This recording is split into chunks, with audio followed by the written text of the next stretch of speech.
So we come to the fourth and final day of this year's Royal Welsh Show at Builth Wells.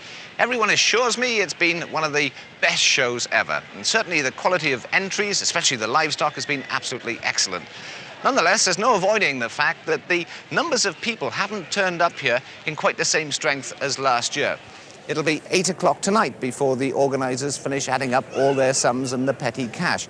But we do know already that between them, Tuesday and Wednesday was 6,000 down on attendance on last year. But do these attendance figures mean all that much? Are they all that important? No.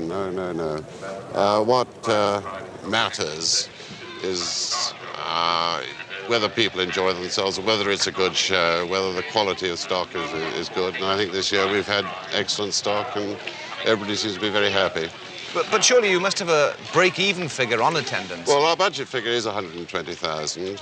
We were 111,000 last night, so we will end up at something well over 130. Plus maybe 140,000. Do you think anything's gone wrong this year? Why attendance is down? Well, it's the weather, I think, beat us. What I always say is that to get a really peak attendance, we have to have the last week in June, the first fortnight in July, good weather so people can complete their harvest.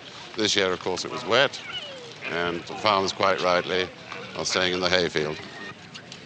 Today, young farmers' members from all over Wales have been competing in an event designed to test their skills at preparing sheep for the show ring. The sheep are chosen more or less straight off the hill. This year's Suffolk Cross Welsh Mountain lambs with thick, wiry wool, which needs a lot of careful combing and hard brushing and then clipping. But some of these youngsters might never get a farm of their own. The problem facing youngsters wanting to make a start in farming at the moment is the prohibitively high price of land, plus the relative shortage of rentable county council smallholdings. Also, there's very high investment needed to stock and equip a farm if the land can be found.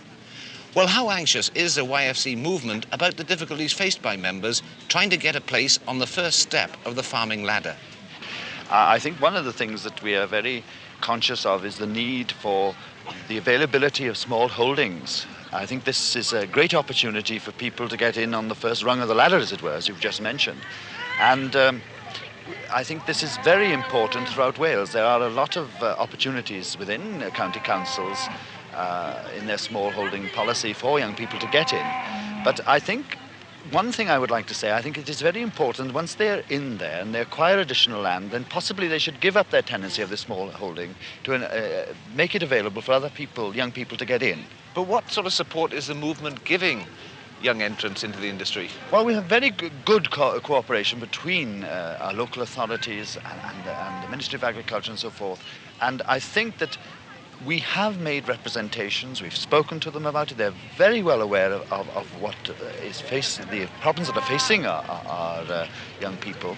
And I think through cooperation with these people that a lot can be achieved.